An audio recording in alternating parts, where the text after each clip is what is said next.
from the News and Record from the year 1963. Maxine Allen, keg queen, lives fabulous sports life.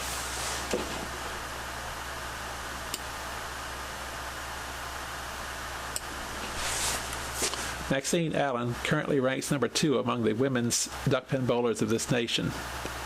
She has been in the top 10 almost every year since 1943.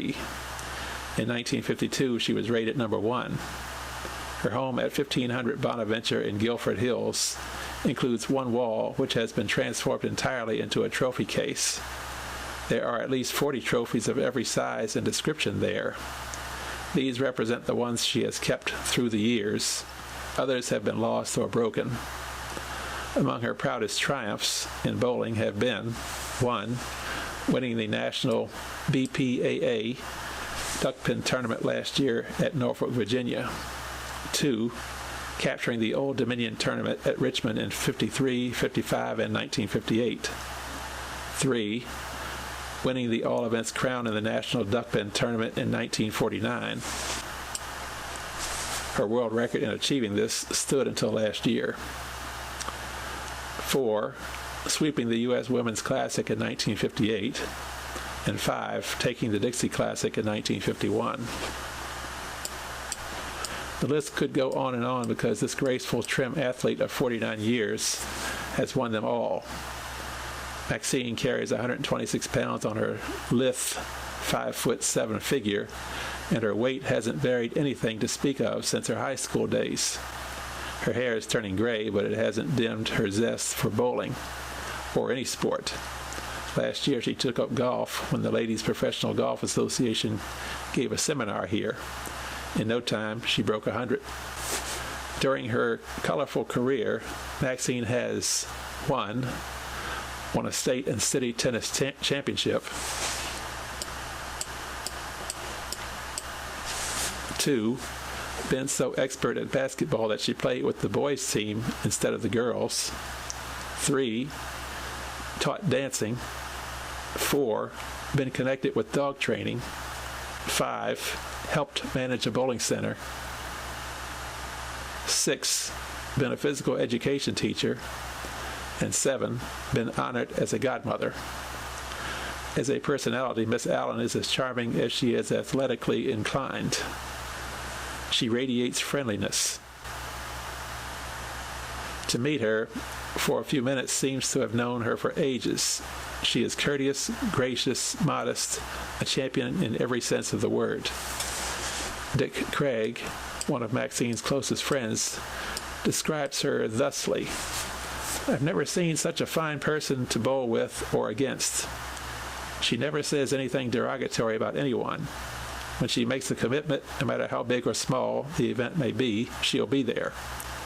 There's very few women who have the respect of other women in teaching or telling them what to do. Maxine is one of the select group." Recently, when a poll was taken of the state's sports writers to choose the North Carolina Sports Hall of Fame, Maxine Allen was one of the few women nominated. That in itself is a rare tribute. The highest duckpin game Maxine has ever bowled was 193. Her highest duckpin set was 450. In 10 pins, which she took up only a couple years ago, she owns a high game of 279 and a high set of 625.